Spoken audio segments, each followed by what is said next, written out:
Dear students, मैं हूं फैसल सकलैन कज़ाफ़ी और आप देख रहे हैं channel of M science academy. आज एक दफ़ा फिर मैं आपके लिए एक नया कॉन्सेप्ट लेकर आया हूं और यह है इफ़ेक्ट ऑफ करंट। एक्चुअली जब एक वायर में करंट गुज़रता है तो उसमें तीन तरह के इफ़ेक्ट हो सकते हैं। या तो उसमें हीटिंग इफ़ेक्ट होगा, या उसमें मैग्नेटिक इफ़ेक्ट होगा, या उसमें केमिकल इफ़ेक्ट होगा। आज हम उसका जो पहला इफ़ेक्ट है हीटिंग इफ़ेक्ट, उसके बारे में बात करेंगे। इसके पीछे रीज़न क्या है, कॉन्सेप्ट क्या है, इसको डिस्कस करेंगे। तो एक्चुअली हीटिंग इफ़ेक्ट जैसा कि नाम से जाहिर है कि वहाँ पर हीट पैदा होगी।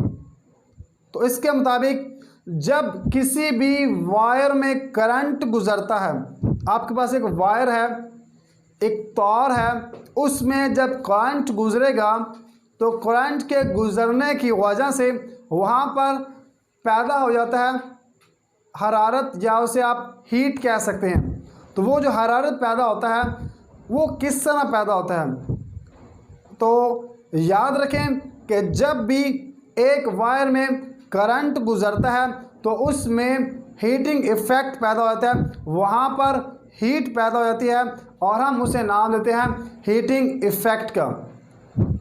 The effect in which heat is produce when a current is travel passing through a wire which is connected to a battery और पावर सप्लाई, या इलेक्ट्रिसिटी भी आप कह सकते हैं। तो इसको मज़ीद अंडरस्टैंड करने के लिए suppose that we have a circuit diagram in which we show that a heater is attached to a battery with a wire.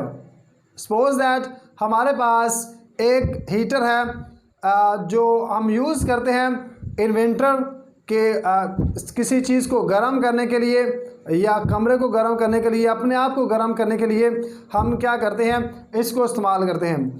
तो एक्चुअली जब इसको अटैच करते हैं बैटरी के साथ, तो हमने बैटरी अटैच की है, पॉजिटिव टर्मिनल है, नेगेटिव टर्मिनल है, बड़ी बैटरी अटैच की है, या आप कह सकते हैं पावर सप्लाई यूज़ की है। तो जब इसको यूज़ करते हैं, अटैच करते हैं इसके साथ, तो ये जो आपके पास आपके पास हीटर वगैरह होगा, इसकी जो रॉड्स होंगी ये एक्चुअली बहुत ज़्यादा हीट अप हो जाती हैं, इसमें हीट पैदा हो जाती है। इस प्रोसेस को नाम देते हैं हीटिंग इफ़ेक्ट। अब इसके पीछे रीज़न क्या है वो देखते हैं।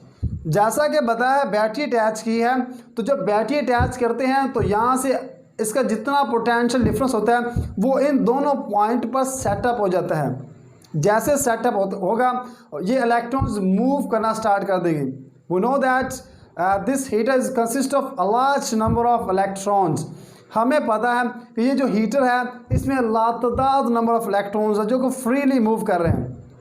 जैसे हम अटैच करेंगे बैटरी एक पार्टिकुलर डायरेक्शन में मूव करना स्टार्ट कर देंगे। अब जब ये मूव करते हैं तो एक दूसरे से टकराते हैं, इनकी कोलाइजन होती है। यहाँ पर जितने भी इलेक्ट्रॉन्स हैं जब इसमें मूव करेंगे तो एक दूसरे से टकराएंगे, टकराने से एनर्जी लॉस होती है, और वो जो एनर्जी लॉस होती है वो एक्चुअली क्या होती है, इस वायर या ये जो रॉड है इससे बाहर ऊपर वाली सरफेस पर आ जाती है। अब इसमें एक तो इलेक्ट्रॉन है नहीं, बहुत ज़्यादा इलेक्ट्रॉन है, लातादाद इलेक्ट्रॉन है, नंबर ऑफ इलेक्ट्रॉन्स हैं, जिसकी वजह से इतनी ज़्यादा हीट प्रोड्यूस होती है। आप देख सकते हैं कि ये शो करवाया गया कि ये क्या, जब इसमें करंट गुजरता है उस वक़्त इसमें इलेक्ट्रॉन्स टकराने की वजह से इसमें हीट पैदा हो जाती है। वो एनर्जी जो होती है कोलिजन की वजह से वो इसकी सरफेस पर आ जाती है। जैसे सरफेस पर आती है तो वो हीटिंग इफ़ेक्ट पैदा करती है। इसको मज़ीद अंडरस्टैंड करने के लिए कि अंदर वायर के अंदर क्या चल रहा है, वायर के अंदर घुस के देखते हैं कि असल वायर के अंदर क्या चीज़ है। तो चले आए हम वायर के अंदर देखते हैं कि वायर के अंदर क्या चल रहा है। तो इसका जो छोटा सा पार्ट हमने लिया है वो फ़र्ज़ कर लिए छोटा सा पार्ट है इसका, जिसको हमने हाईली मैग्नीफाइंग पावर के ज़रिए इसको वाइड किया है देखने के लिए कि वायर के अंदर क्या चल रहा है। अब ये जो वायर है इसका छोटा सा पार्ट हमने लिया ये वाला। अब इसमें लातादाद इलेक्ट्रॉन्स हैं, इलेक्ट्रॉन्स की अबंडेंस है, इतने ज़्यादा इलेक्ट्रॉन्स हैं, लातादाद इलेक्ट्रॉन्स हैं। इस छोटे से हिस्से में हम इन्हें काउंट भी नहीं कर सकते। तो जब इनको मिलता है पोटेंशियल डिफरेंस, ये एक पार्टिकुलर डायरेक्शन में मूव कर देते हैं, इस डायरेक्शन में मूव करना शुरू कर देते हैं। जब मूव करते हैं तो ये इलेक्ट्रॉन्स जो हैं एक दूसरे से टकराते हैं। जब ये से टकराएगा, ये अगले वाले से टकराएगा, वो नेक्स्ट से टकराएगा, नेक्स्ट वाला फॉरवर्ड से टकराएगा। तो टकराने की वजह से, कोलिजन की वजह से उनकी जो एनर्जी होती है वो एक्चुअली लॉस हो जाती है। अब एनर्जी जैसे लॉस होती है वो एक तो इलेक्ट्रॉन्स की होती नहीं, बल्कि सारे के सारे इलेक्ट्रॉन्स की एनर्जी होती है। जब इतने सारे इलेक्ट्रॉन्स इकट्ठा एक ही दफ़ा टकराते हैं, उसकी जो एनर्जी होती है वो एक्चुअली उनके सरफेस के ऊपर आ जाती है, और वो क्या करती है, पैदा करती है हीट, और हीट पैदा करती है। तो इस इफ़ेक्ट को नाम देते हैं हीटिंग इफ़ेक्ट का।